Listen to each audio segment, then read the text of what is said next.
Yang termuliakan, Yang Mulia Bante Joti Dhammo Mahatera, Kepala Wihara Meta Wihara Tegal, Romo Ramani Upacarika, Bapak Ibu, saudara sekalian.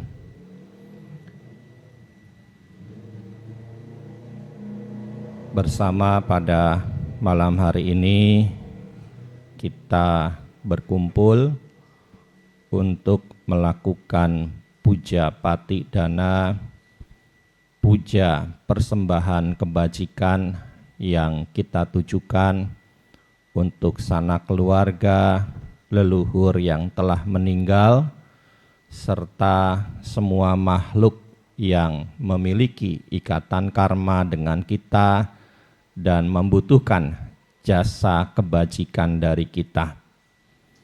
Semoga mereka mengetahui dan ikut berbahagia dengan kebajikan yang kita lakukan dan kita persembahkan kepada mereka. Bapak Ibu, saudara sekalian, kehidupan kita tidak pasti. Setiap hari kondisinya selalu berubah. Ada kalanya kita mendapatkan kebahagiaan. Tidak jarang kita juga mendapatkan kesulitan. Saat kita bahagia, bila mana kita tidak bijaksana, ketika kita mendapat kebahagiaan, kita suka lupa diri. Suka terlalu euforia. Seolah-olah kebahagiaan itu bakal kita dapatkan terus.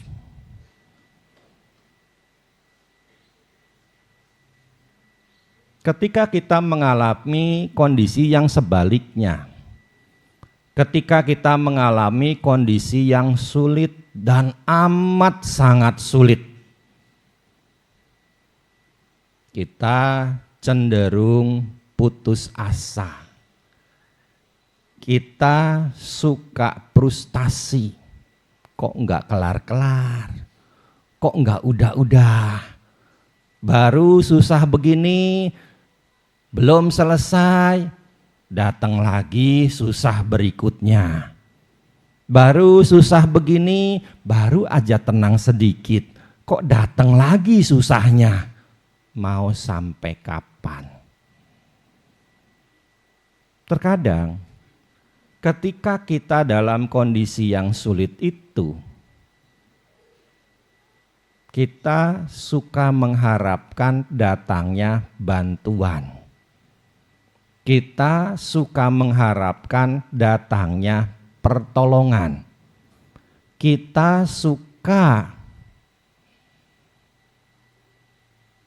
meminta pertolongan kepada Dewa Penolong. Kita berharap adanya Kwijin, Dewa Penolong yang membantu kesulitan kita. Dan tidak jarang kesempatan itu kita gunakan untuk mencari tahu. Kesempatan itu kita gunakan untuk bertanya kepada sesepuh, mereka-mereka yang kita anggap senior, mereka-mereka yang kita anggap berpengalaman. Tidak jarang petunjuk yang diberikan. Kalau pengen dapat pertolongan dari Dewa Penolong,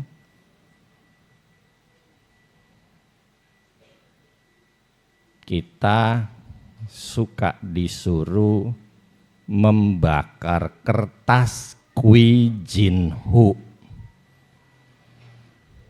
Pernah dengar?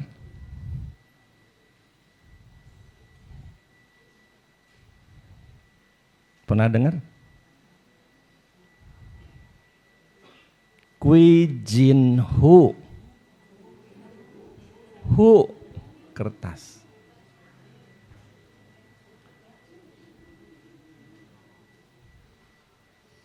Ya, tahu kertasnya, gambarnya apa? Hah? Ada tulisan, ada lingkaran, ada juga gambar-gambar. Ada yang gambarnya Dewi Kwan Im, lagi ya macam-macam lah, ya kan? Tergantung kesulitan yang dialami, tergantung kesulitan yang diterima. Dan tidak jarang juga gambarnya itu banyak juga gambar yang berupa Wulu Caisen, 5 dewa kekayaan. Ya kan? Karena dalam budaya masyarakat Tionghoa, setiap penjuru itu ada dewa penolong, ada dewa kekayaan. Di utara namanya siapa, khusus buat spesifikasi bisa memberi pertolongan dan kekayaan apa. Di selatan namanya apa, khusus spesifikasi bisa memberikan pertolongan dan kekayaan apa. Di timur dewanya namanya apa, spesifikasi pertolongan dan kekayaannya apa. Di barat apa, kemudian di tengah. Ya, biar apa? Membakar Hu ini, Bapak Ibu sekalian, tentu harapannya adalah agar masalahnya cepat selesai. Bantuan pertolongannya bisa cepat datang. Agar hidup lebih beruntung, terhindar dari rintangan, rezeki banyak datang, kebahagiaan, bisnisnya laris, untung, wes. Harapannya banyak. Ya. Harapannya banyak. Pernah Bapak Ibu melakukan ini ketika dalam kondisi yang sulit secara budaya, secara pikiran tradisional? Belum pernah? Hah? Ya. Nah, Bapak Ibu sekalian, sebenarnya kalau kita telaah lagi, dewa penolong itu bisa kita kategorikan menjadi 2 macam. Ada dewa penolong itu yang berwujud manusia, bisa kita kenal dengan orang tersebut, bisa juga kita tidak kenal dengan orang tersebut.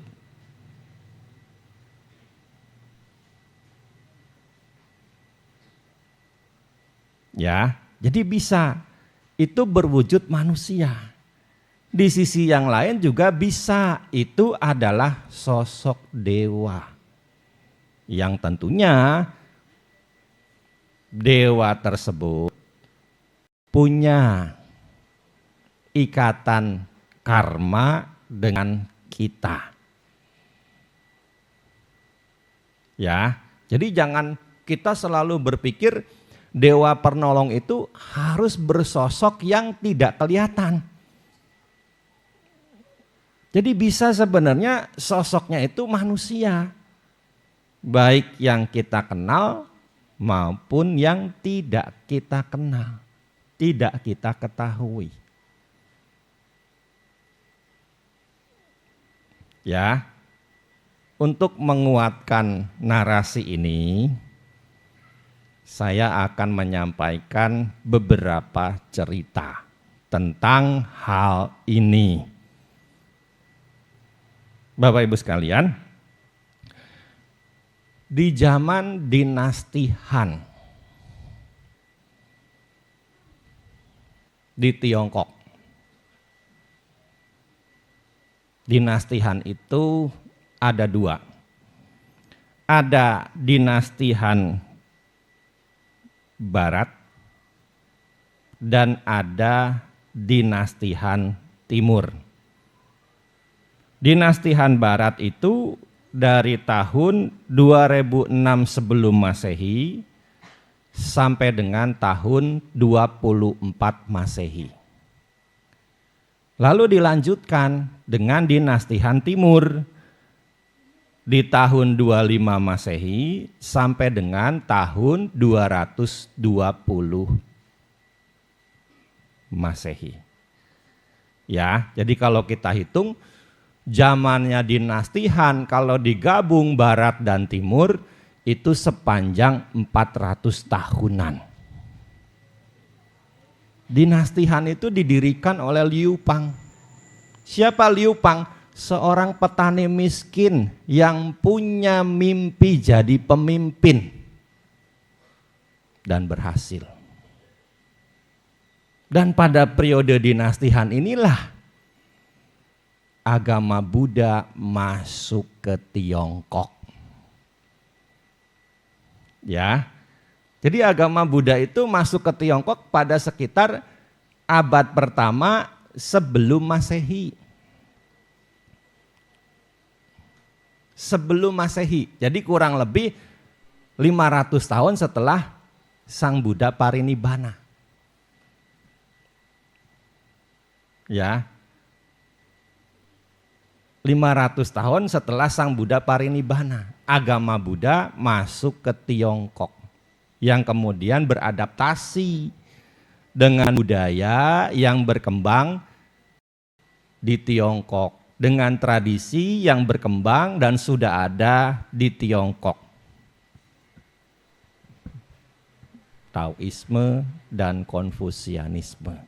Jadi sebenarnya kalau kita tarik Bapak Ibu sekalian, secara tahun antara Sang Buddha, Kongcu dan Locu itu di abad ke-6 sebelum Masehi.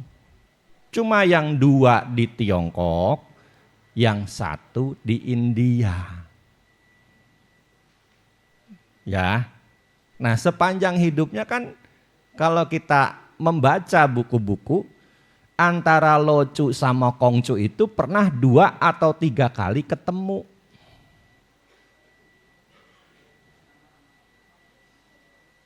Ya, jadi ini sekilas biar Bapak Ibu juga tahu.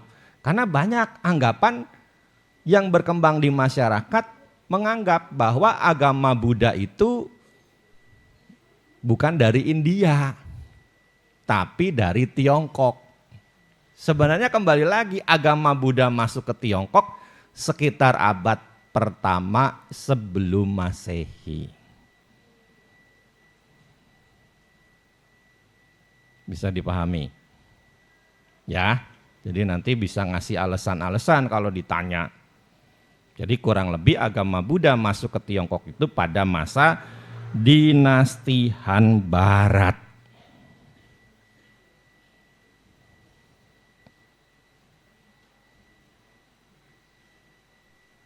Bapak Ibu sekalian, pada masa dinasti Han ini, ya, di dinasti Han Timur, ada seorang anak namanya Tong Yong. Gampang kan ya? Tong Yong.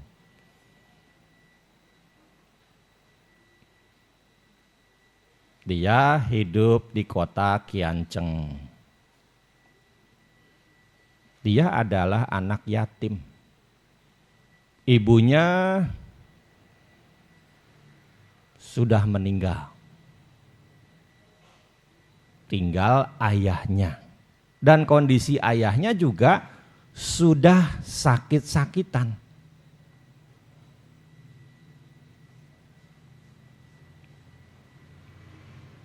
Tong Yong berusaha sehari-hari merawat ayahnya. Di sisi yang lain, dia juga harus mencari bekal buat makan mereka berdua. Dia kerja serabutan apapun dia kerjakan. Yang penting ada upah untuk makan, ada upah untuk beli obat buat ayahnya yang sakit. Dia sangat berbakti kepada ayahnya.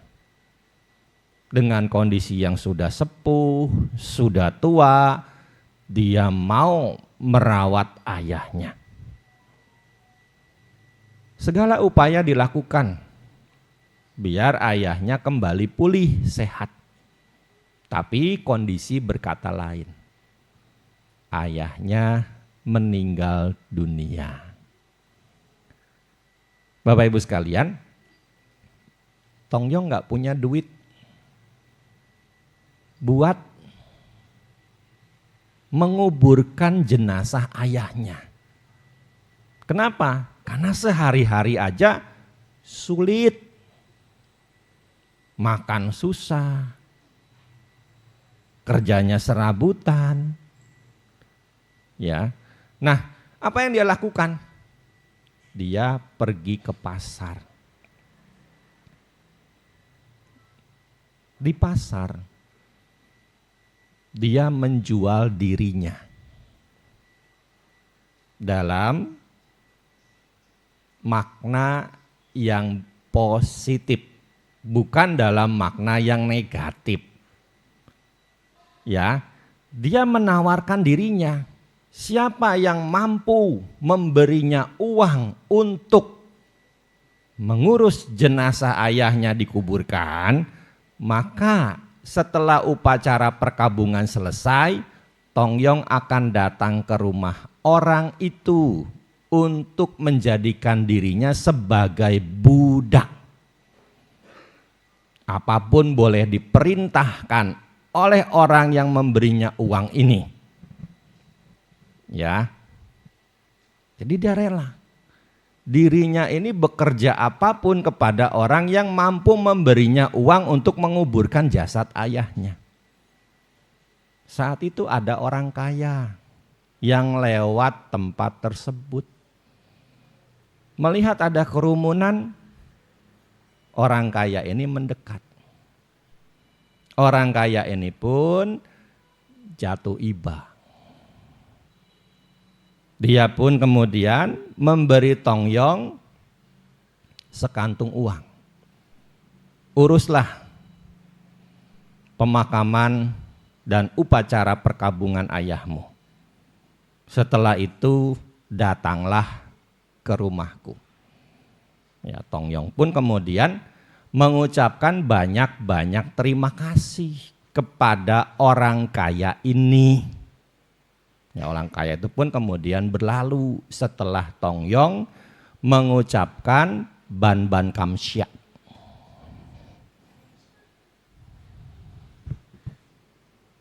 Lalu dia pun mengurus pemakaman ayahnya, kembali ke rumah yang letaknya di tepi kota. Dia urus. Kan zaman dulu itu upacara perkabungan tradisional Tionghoa itu lama Bapak Ibu sekalian. Ya kan? Sampai 3 tahun. Ya kan? Makanya makan biaya gede kan? Butuh biaya gede. Ya kalau sekarang ya nggak bisa. Ya kan? Kadang-kadang baru 3 hari aja udah langsung digabung. Bante, minta baca parita. Peringatan kematian mama saya, papa saya. Berapa hari? 3 hari, 7 hari, habis katanya. Masa apa istilahnya patidana 3 hari 7 hari habis. Memangnya apa dianggap habis? Banyak kan yang kayak gitu ya. Ya, bukan jangan ngomong habis. Pokoknya 3 hari 7 hari Bante. Ya 3 hari digabung dengan 7 hari gitu. Jangan 3 hari 7 hari habis. Memutus hubungan dengan orang tua sesudah mereka meninggal, habis gitu ya. Ya, jadi tetap digabung aja gitu, patidananya 3 hari dan 7 hari. Nah Bapak Ibu sekalian, Selesai Tong Yong mengurus perkabungan yang memakan waktu itu, dia pun kemudian bergegas mempersiapkan diri untuk datang ke rumah orang kaya yang sudah memberinya uang untuk mengurus pemakaman dan perkabungan ayahnya. Kan tadi sudah disebutkan rumahnya tuh di pinggir, jalannya jauh. Nah, dalam perjalanannya menuju ke rumah orang kaya ini, dari rumahnya dia ditemui dengan seorang wanita.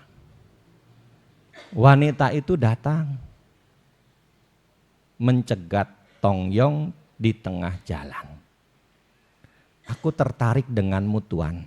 Aku melihat kamu begitu baik, penuh bakti kepada kedua orang tuamu. Aku ingin kamu menjadi suamiku. Ya, Tong Yong kemudian menjawab, saat ini aku akan menyelesaikan tugasku. Membayar hutang atas kebaikan orang kaya yang sudah memberiku uang mengurus pemakaman ayahku. Kalau memang kamu mau mengikutiku, mari. Nah, wanita ini mau diajak ke rumah orang kaya ini. Padahal ketemunya di jalan. Kalau sekarang kan banyak ketemunya di media sosial. Ya kan, foto profilnya cakep, ganteng, begitu ketemu wes tuwe. Ya, nah mereka berangkat.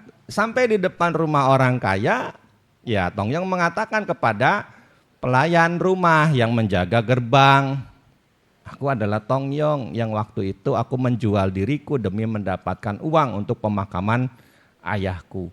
Sekarang aku sudah selesai, tolong sampaikan kepada Tuan yang baik itu, aku siap bekerja di rumah ini, apapun yang diperintahkan oleh Tuan yang baik. Ini istriku, calon istriku, dia juga bersedia membantu di rumah ini. Ketika orang kaya itu ketemu dengan Tong Yong, dia memberi tugas. Karena merasakan sudah membeli ya, sebagai budak gitu. Apa? Tong Yong dan calon istrinya ini disuruh memintal benang menjadi kain. Dikasih target 300 gulung pintalan kain. Dan harus selesai dalam kurun waktu 3 bulan. Enggak semalam itu mah.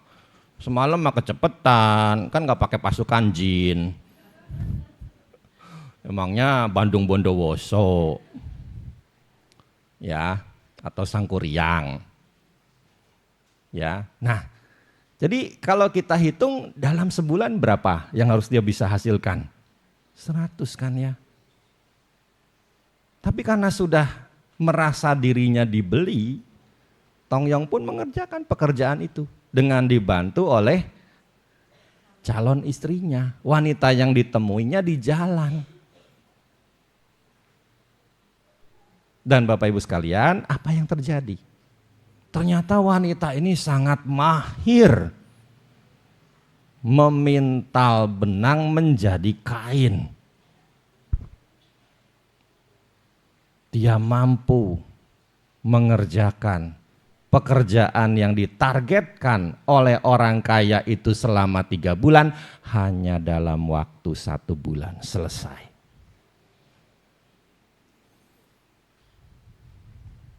Tong Yong laporan, Tuan sudah selesai. Wih, cepat sekali. Jadi bantu ini calon istri saya. Ya sudah, kalau memang sudah selesai, aku sudah tidak lagi mempunyai tugas untukmu. Silakan kamu kembali ke rumahmu dan mengerjakan kegiatan yang lain. Maka dia pun pamit. Tong Yong dan calon istrinya ini pamit. Dalam perjalanan pulang, mulai buka percakapan. Mereka berdua. Kamu sudah membantuku melakukan tugas untuk membayar budi kepada orang kaya. Dari awal pertemuan kita, kan kamu sudah mengatakan bahwa kamu tertarik denganku. Gimana kalau sekarang kita kalimat Tongyong terputus di situ?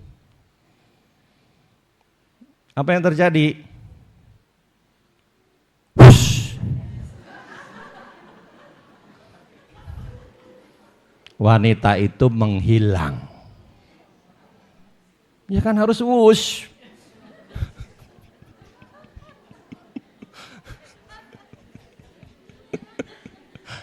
Saya nyimpen tenaga dulu biar kenceng, biar kaget.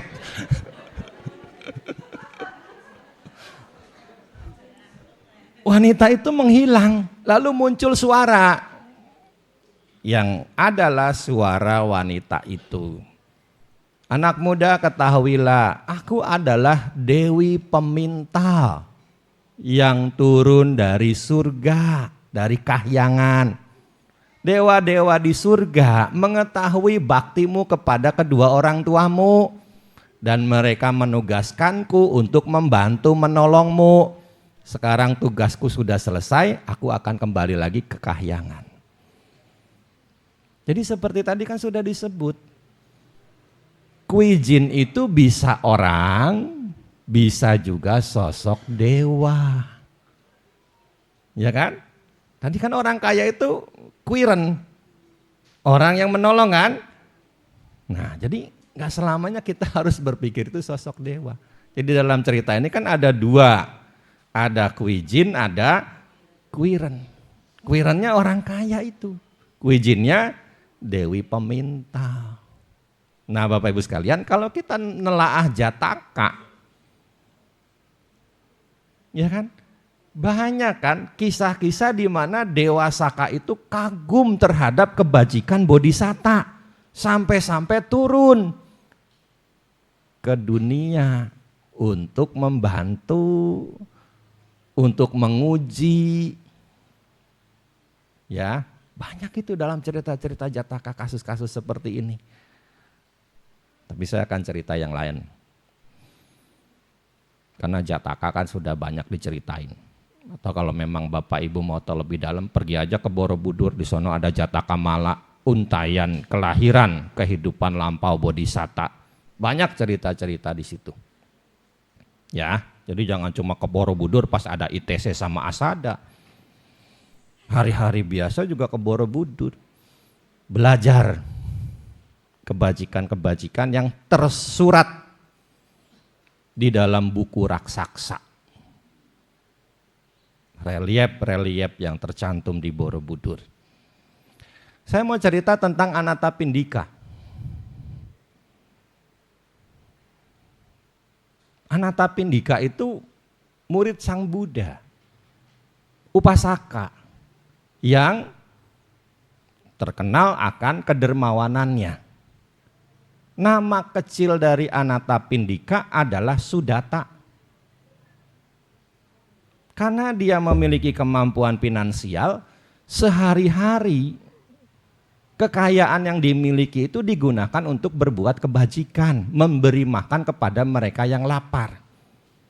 Sehingga mereka-mereka yang melihat apa yang dilakukan oleh Sudatta ini memberi nama baru kepada dirinya, yaitu Anathapindika, yang artinya pemberi makan kepada mereka yang lapar. Sebagai pedagang, sebagai bisnismen, Anathapindika kerap kali melakukan perjalanan dagang dari Sawati ke Rajagaha. Kalau di Rajagaha, dia suka nginep di rumah saudaranya. Ketika dia datang ke rumah saudaranya ini, meskipun sudah dikasih tahu, tidak ada sambutan kedatangannya kali ini. Semuanya sibuk di dapur. Ya, semuanya sibuk di dapur. Anathapindika bingung. Saya kan sudah ngirim pesan, mau datang ke rumah ini, mau dagang di Rajagaha. Kok nggak disambut? Semuanya pada sibuk di dapur. Apakah di rumah ini akan ada pesta? Bukan. Apakah mengundang raja? Bukan. Apa mengundang pejabat raja? Bukan. Lalu apa yang dilakukan di rumah ini sampai sesibuk ini? Tidak ada yang menyambut saya. Kami mengundang Sang Buddha dan para biku datang ke rumah ini untuk menerima dana makan. Ketika mendengar kata Buddha, langsung Anathapindika itu batinnya bergetar. Rasa cintanya kepada Sang Buddha muncul. Sampai dia seolah-olah tidak percaya. Benar ada Buddha? Benar. 3 kali dia bertanya. Kalau begitu saya pengen ketemu. Saudaranya mengatakan, hari sudah petang. Besoklah ketemu Sang Buddhanya. Karena sebentar lagi gerbang kota yang menuju tempat tinggal Sang Buddha di hutan Sitawana juga akan ditutup. Suasana gelap nanti, tidak ada penerangan. Akhirnya Anathapindika istirahat di rumah saudaranya ini. Tapi malam itu sepanjang malam dia nggak bisa tidur sampai bangun 3 kali. Ini wajar kan? Sampai hari ini kan kalau kita pengen apa-apa kan suka nggak bisa tidur. Ya kan? Kalaupun tidur ya nggak pules. Bentar-bentar bangun, sebentar-sebentar bangun. Nah ketika bangunnya yang ketiga, hari sudah subuh. Anathapindika keluar dari kamar yang dia pakai. Dan ternyata begitu dia keluar, semua pintu di rumah saudaranya ini sudah dibuka oleh para dewa. Bahkan pintu gerbang kota raja yang mengarah ke tempat Sang Buddha pun sudah dibuka.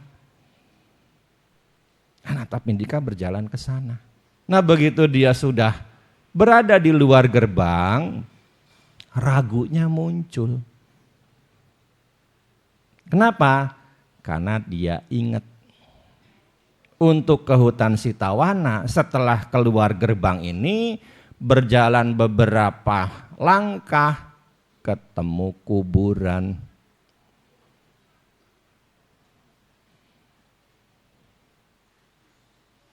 Saat dia ragu dan takut, muncul sosok Yaka yang pada kehidupan lalu adalah keluarganya. Memberi motivasi, memberi semangat. Jangan mundur perumah tangga, jangan mundur perumah tangga.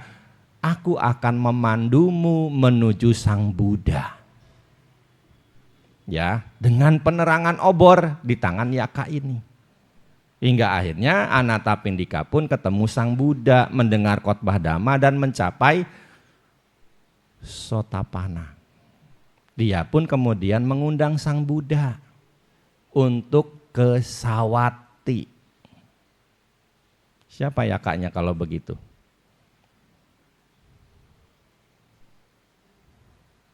Kembali kepada konteks tadi. Dewa penolong kan. Di saat ragu, di saat takut, dewa penolongnya muncul. Apa yang menolong sebenarnya? Hah? Apa yang menolong sebenarnya? Hah? Iya, perbuatan baik yang pernah dilakukan Anathapindika. Kan tadi saya sengaja menarik ke belakang cerita Anathapindika. Nama asalnya siapa, sampai kenapa kemudian dikasih nama Anathapindika. Kan Bapak Ibu kalau ditanya, kalau seandainya Bapak Ibu lahir kembali di zaman Sang Buddha, dulu hidup di zaman Sang Buddha, pengen kayak Anathapindika kan? Iya kan? Tapi pengen kayaknya, pengen tajirnya doang. Berbuat baiknya malas. Iya kan?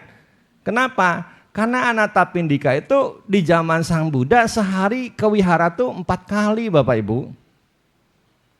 Pagi datang bawa dana makan, siang datang bawa dana makan siang, sore datang bawa minuman yang bisa diminum oleh Sang Buddha dan para biku, malam datang mengecek barangkali ada biku yang sakit, dia mau berdana obat. Ya, jadi kalau memang pengen kayak Anathapindika, tirulah. Sering ke wihara, jangan malas. Ya kan? Kan kadang-kadang umat Buddha tuh males ke wihara. Kenapa? Karena terpola oleh pandangan salah penceramah masa lalu. Gak perlu ke wihara, yang penting berbuat baik. Buat apa bikin wihara mahal-mahal kalau enggak dipakai mubazir? Ya kan? Konsepnya harus diubah. Jangan lagi diikutin itu salah. Iya, lah makanya umat Buddha kan habis. Kenapa? Ya itu nggak pernah ke wihara, jadi nggak ada pemahaman dhamma. Kan di dalam kitab komentar disebutkan ada 4 sebab umat Buddha itu beralih ke agama lain. Satu, yang pertama itu karena nggak paham agama Buddha. Kenapa nggak paham agama Buddha? Karena nggak pernah ke wihara, nggak pernah mendengarkan dhamma, ya gimana mau paham? Kadang-kadang yang datang ke wihara ngedengerin dhamma juga suka nggak yakin, ya kan? Kan dulu Bante Joti pernah ceramah di sini kan? Suka ada kalau Bante ceramah, ada yang suka nyeletuk, masa Bante? Bisa-bisaan Bante. Ya kan? Kadang-kadang ada umat yang kayak gitu. Ya akibatnya apa? Bukannya didengar, disimak, kemudian dibuktikan, diehipasikokan. Belum dengar, baru dengar langsung dibantah. Gimana mau ngerti? Ya, gimana mau punya kuijin kalau begitu? Wonge angel. Diajarin bener malah bantah. Ya, nah Bapak Ibu sekalian, masih cerita tentang Anathapindika. Anathapindika itu rajin berdana. Kan dia membangun wihara Cetawana dengan dana yang sangat besar. 18 juta keping uang emas untuk beli tanah dari Pangeran Jeta. 18 juta keping uang emas untuk membangun kompleks wihara. 18 juta untuk peresmiannya. Ya seperti tadi di awal dikatakan, hidup itu turun naik. Ketika Anathapindika mengalami masa-masa sulit. Tapi sifat dermawannya enggak hilang. Dia tetap berdana. Diceritakan ketika dia mengalami masa-masa sulit, usahanya merosot, dia tetap berdana. Dia membawa tanah, pupuk dari rumahnya untuk didanakan ke pohon-pohon yang ditanam di wihara Jetawana. Satu kesempatan, sosok dewa yang tinggal di rumahnya, jadi sebenarnya dalam teks Wimanawatu itu ada yang namanya Watu Dewata, dewa penunggu tempat, yang secara tradisi kita sebagai orang Tionghoa menyebutnya sebagai pakung. Ya, dan ini ada dalam setiap budaya masyarakat. Di Sumatera mereka disebut datuk, di Bali mereka disebut penunggu karang. Dalam budaya masyarakat Jawa mereka disebut baurekso. Penunggu tempat, Watu Dewata. Dan ini bukan cuma berkembang baru-baru ini, tapi dari zaman dulu. Ya. Ketika agama Buddha dan Hindu memudar seiring berkembangnya keyakinan baru, masyarakat tidak lagi banyak yang memuja dewa-dewa yang dibawa oleh agama Buddha dan Hindu. Tapi masyarakat mulai memunculkan dewa-dewa lokal yang dalam istilah disebut Grama Dewata atau Gama Dewata. Kenapa? Ada buktinya. Jadi kalau dewa-dewa itu adalah dewa-dewa agama Buddha dan agama Hindu, secara telaah kajian arkeologi ikonografi itu ada tandanya. Tapi ada temuan-temuan rupang-rupang tidak ada ikonografinya. Sehingga apa? Ini disebut dewata lokal. Grama dewata atau gama dewata. Atau kalau kita rujuk kepada Wimana Watu, ini adalah Watu dewata. Dewa penunggu tempat. Ya sampai sekarang kan masih ada kan? Di beberapa desa di Jawa Tengah, di beberapa dusun di Jawa Tengah kan masih ada punden-punden. Yang sebenarnya itu tidak lepas juga dari pemujaan masa lalu. Yang ketika digali kadang-kadang tidak jarang isinya adalah candi. Ya, nah Bapak Ibu sekalian, dewa penunggu tempat di rumah Anatapindika ini pandangannya salah. Dia membujuk Anatapindika untuk berhenti berdana kepada Sang Buddha. Tuh, gara-gara kamu sering berdana, sekarang kamu jadi miskin. Udah, jangan dana lagi kepada Sang Buddha dan para biku. Habis-habisin duit aja. Ya, karena dewa ini punya pandangan salah. Karena dalam konteksnya bisa jadi Watu Dewata ini Bapak Ibu sekalian adalah bagian dari Catu Maharajika Dewa. Karena sebenarnya kalau kita rujuk lagi kepada kitab-kitab komentar juga disebutkan ada yang namanya Araka Dewata juga, dewa pelindung manusia. Kan yang menjadi penyebab kenapa perdebatan tentang berkah utama itu menjadi panjang. Umumnya perdebatan-perdebatan yang dilakukan saat itu di India kuno, di zaman Sang Buddha, 1-2 bulan, paling lama 3 bulan itu selesai. Tapi perdebatan tentang berkah ini sampai 12 tahun. Dari alam manusia sampai naik ke alam dewa. Jadi perdebatan yang dilakukan oleh manusia ini didengar oleh Watu Dewata, oleh Araka Dewata, naik lagi ke dewa-dewa tingkat berikutnya. Jadi sampai akhirnya ke alam surga yang lain. Yang kemudian ditanyakan kepada Dewa Saka, rajanya dewa. Ya, jadi Watu Dewata ini adalah Catu Maharajika Dewa. Ya, bisa sosoknya Yaka, Gandaba, Naga, ataupun Kumbanda. Di dalam Atanatya Sutta, Raja Yaka Wesawana menyampaikan kepada Sang Buddha bahwa ada Yaka, Gandaba, Naga, Kumbanda yang punya keyakinan pada Buddha Dhamma Sangha, senang melatih sila, suka berbuat baik, tapi di sisi yang lain juga ada Yaka, Naga, Kumbanda, Naga yang nakal, tidak punya keyakinan kepada Sang Buddha, tidak suka melatih sila. Bisa jadi dewa penunggu tempat di rumah Anatapindika ini bagian dari sosok dewa yang tidak baik. Ya, buktinya apa? Menghasut Anatapindika untuk berhenti berdana. Nah, Anatapindika yang mendapat pernyataan begini, dia mengusir dewa itu, tidak boleh lagi tinggal di rumahnya. Kata-kata seorang Sotapana membuat dewa ini pun akhirnya pergi.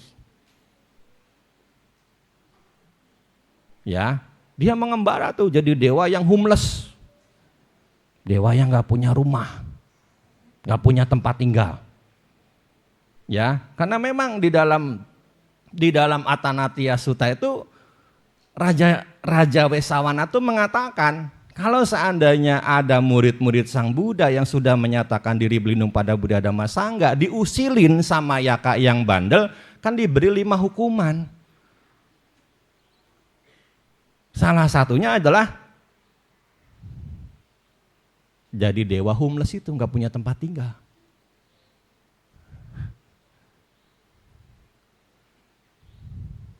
Ya, jadi dia mengembara terus, nggak punya tempat kediaman. Akhirnya ya capek juga lah. luntang-lantung sana sini. Hanya dia ngadep Dewa Saka, menceritakan apa yang sudah dia lakukan terhadap Anatapindika. Ya, Dewa Saka sebagai raja dewa bijaksana, karena Dewa Saka juga murid Sang Buddha. Seorang dewa, bukan seorang ya, jadi ini kita harus memberi definisi. Sesosok dewa, kadang-kadang suka kepleset, ya. Makanya seperti peta itu jangan seorang peta, sesosok peta. Bukan seorang dewa, tapi sesosok dewa. Jadi biar enggak rancu kaidah bahasa Indonesianya. Ya, jadi sesosok dewa, sesosok peta. Ya, seorang manusia. Ya. Jadi biar enggak rancu bahasa Indonesianya. Kan udah dipesan kan? Gunakanlah bahasa Indonesia yang baik dan benar, dan cintailah produk-produk Indonesia. Nah, Bapak Ibu sekalian, Dewa Saka memberikan petunjuk kepada dewa yang pandangannya salah ini. Kamu minta maaf kepada Anatapindika. Tapi sebelum kamu datang minta maaf, sebenarnya ada orang-orang yang utang kepada Anatapindika itu belum bayar.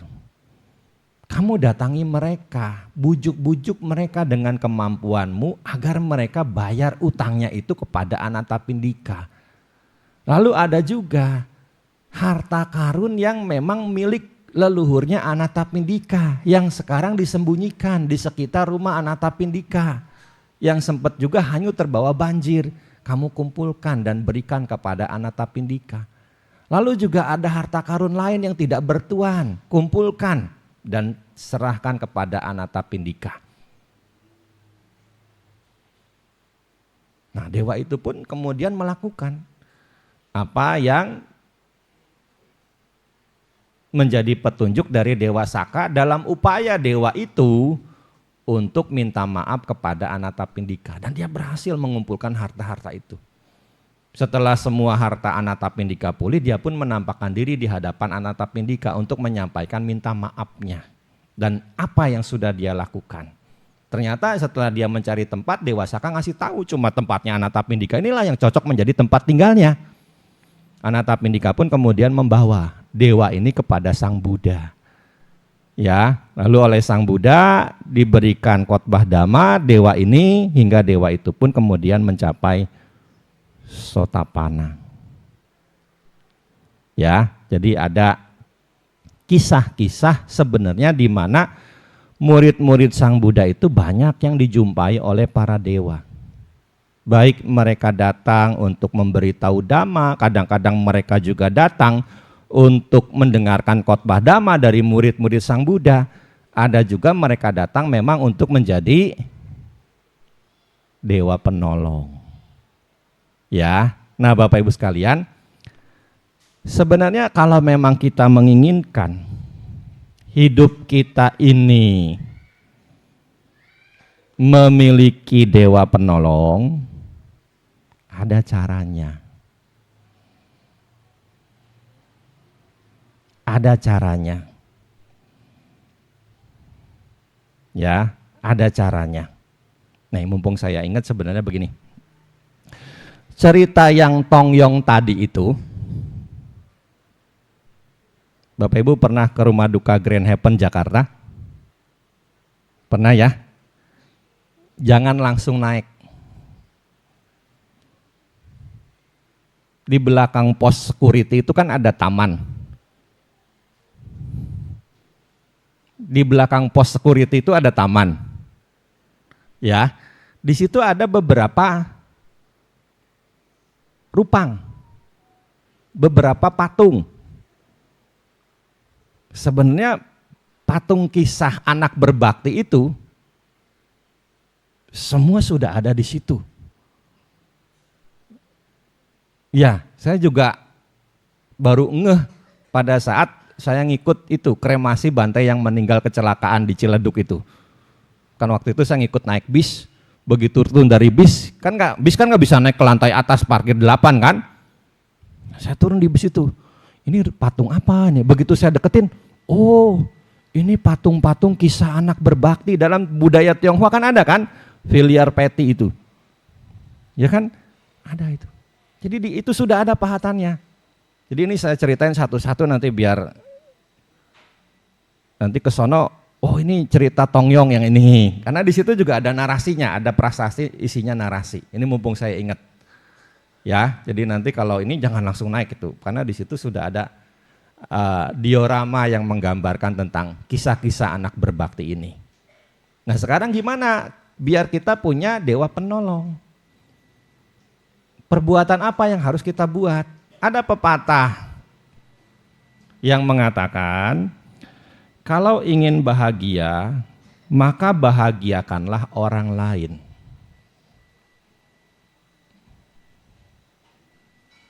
Jadi kalau kita mau pengen punya dewa penolong, poin pertama, kalau kita ingin bahagia, bahagiakanlah orang lain. Apa? Senang menolong, senang membantu, berdana. Ya seperti cerita tadi, Anatapindika. Kan contoh teladan dalam kebajikan berdana. Contoh teladan dalam kebajikan yang berkeyakinan kuat kepada Sang Buddha. Kan apapun diberikan, apapun didanakan. Kenapa? Karena dia ingin melihat orang lain bahagia. Sampai-sampai kan namanya berubah. Lebih populer Anatapindika kan daripada nama Sudata. Iya. Ya. Kenapa? Ya dia ingin bahagia, maka dia membahagiakan orang lain. Ya, jadi ini yang pertama. Kalau ingin bahagia, bahagiakanlah orang lain. Yang kedua, jika ingin ketemu dewa, bertemanlah dengan dewa.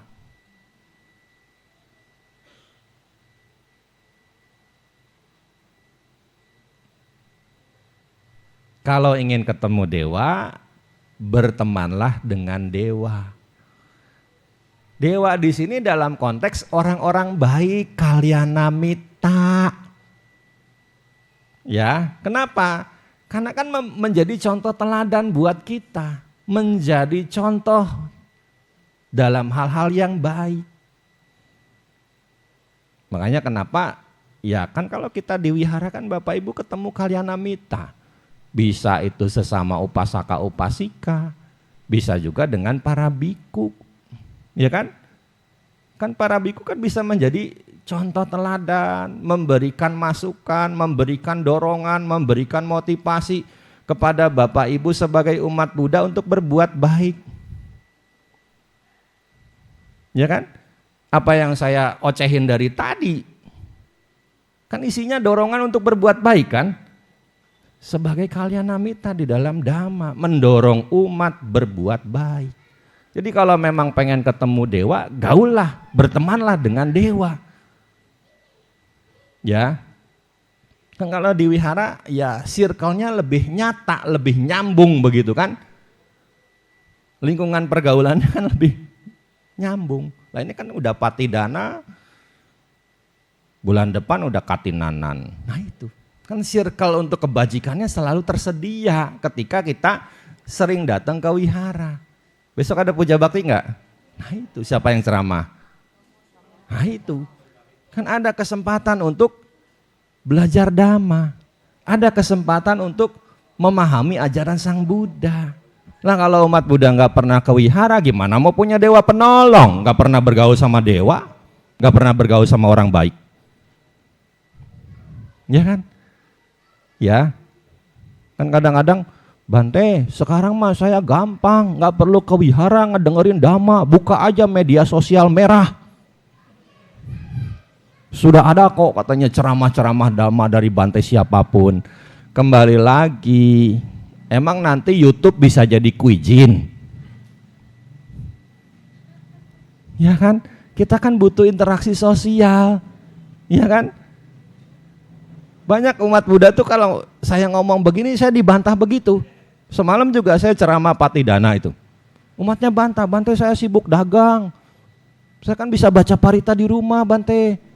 Kan kalau di rumah nggak ada yang ceramain, bisa Bante, ada YouTube katanya. Ya udah nanti kalau situ nanti mau patidana lagi jangan nyari saya, pakai aja YouTube.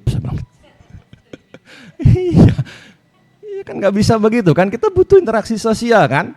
Dan kalau di YouTube kan kita cuma satu arah. Ada kekurangannya kan. Kalau kita ngomong begini kan bisa interaksi, ya kan? Ya, kan dari kita ketemu begini sepanjang saya ngomong jangan dikira saya nggak memperhatikan ekspresi Bapak Ibu sekalian. Nyimak atau nggak nyimak kan ketahuan dari mimik wajahnya, ya kan? Ngerti yang nggak ngerti kan ketahuan dari gesturnya, ya kan? Jadi jangan dikira, kan kadang makanya seperti tadi kan sengaja dikagetin, kan katanya udah ada ngantuk. Ya, jadi kalau mau ketemu dewa, bergaulah dengan dewa. Jadi kita harus punya kalyanamita, teman-teman yang baik, yang mendorong, memotivasi kita untuk selalu berbuat baik. Ya, ini yang ketiga. Jadi tadi berdana, beramal, kemudian kalyanamita. Nah, yang ketiga adalah jika ingin hidup di surga, jadikanlah dirimu surga. Apa maksudnya? Punya kepuasan, santuti. Ya, kan dalam konteks umum sering tempat yang damai di mana? Surga. Ya kan? Sering kan? Umum kan sering mengatakan tempat yang damai di mana? Surga. Coba baca Karyanamita Sutta.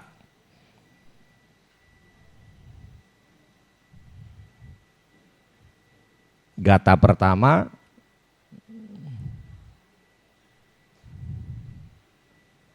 inilah yang harus dikerjakan oleh mereka yang tangkas dalam kebaikan untuk mencapai ketenangan, kedamaian. Ia harus mampu, jujur, sungguh jujur, rendah hati, lemah lembut, tidak sombong, merasa puas. Santusako, santuti. Jadi harus punya kepuasan. Ya. Jadi kalau kita nuntut terus, kita nggak akan ada kedamaian. Ya, kalau kita nuntut terus, kita nggak akan ada kedamaian. Justru kita harus punya kepuasan. Kalau kita nuntut terus, ya kita jauh dari rasa damai, jauh dari surga. Makanya kalau memang kita ingin hidup di surga, jadikanlah diri kita surga. Salah satunya dengan punya kepuasan. Ya, jadi kalau memang pengen punya dewa pelindung, praktikanlah dana, kalyanamita, dan santuti. Ya, nah pada saat malam ini kita melakukan patidana. Patidana bagian dari dana, ya kan? Dana ini kita tujukan memang untuk keluarga leluhur yang sudah meninggal. Dana ini memang kita tujukan, ya sebenarnya kalau kita sembahyang bulan 7 itu buat makhluk-makhluk yang terlantar. Ya tidak spesifik buat keluarga leluhur kita sendiri, tapi buat makhluk-makhluk yang terlantar. Merujuk kepada ritual sembahyang Ciyoko yang dilakukan oleh masyarakat Tionghoa di bulan 7. Ya kan? Nah, Bapak Ibu sekalian, ini kebajikan. Jadi kita sudah menciptakan poin yang pertama, berdana. Ya, jadi mumpung kita hidup sebagai manusia, banyak perbuatan baik yang bisa kita buat. Banyak perbuatan baik yang bisa kita lakukan. Banyak perbuatan baik yang bisa kita terus kembangkan ketika kita hidup sebagai manusia. Kadang-kadang ada umat sudah sembahyang di rumah, nggak usahlah ikut patidana lagi di wihara. Ini kan bedanya ada lagi, ya kan? Sembahyang di rumah nggak ada yang cerita, nggak ada yang dongengin, nggak ada yang ngasih tahu, nggak ada yang motivasi, ya kan? Kalau di wihara kan sebenarnya udah jelas, dana yang dikumpulkan itu buat perawatan perkembangan agama Buddha, ya kan? Ada kebajikan yang lebih besar dari yang bisa kita buat. Kalau di rumah kan kita cuma kepuasan emosi. Kenapa? Sudah sembahyang, ya kan? Secara ritual tradisi. Tapi kalau di wihara kan ada pengertian-pengertian dhamma yang dibangun. Ada pengertian-pengertian dhamma yang dijelaskan. Baik itu secara tradisi asal mulanya gimana, secara dhamma gimana. Jadi lebih jelas kan. Nah sekarang kalau Bapak Ibu pengen punya dewa penolong kan nggak lagi perlu bakar ya. Iya kan? Cukup dengan banyak berbuat kebaikan. Ya, makanya inilah sebenarnya manfaat kelahiran kita sebagai manusia. Sebagaimana di Dhammapada disebutkan, ya tapi para simha kayira malagune bahu ewang jatena macena kata bangku salang bahu. Seperti dari setumpuk bunga dapat dibuat banyak karangan bunga, demikian pula hendaknya banyak kebajikan yang dapat dilakukan oleh manusia di dunia ini. Ya, semoga patidana yang kita lakukan ini tersalurkan untuk sanak keluarga leluhur yang telah meninggal, untuk semua makhluk yang membutuhkan jasa dan memiliki ikatan karma dengan kita. Semoga mereka mengetahui dan ikut berbahagia dengan kebajikan ini. Idang wo nyatinang hotu sukita untuk nyatayo sabe sata bawantus kita ta. Sekian, terima kasih. Semoga bermanfaat.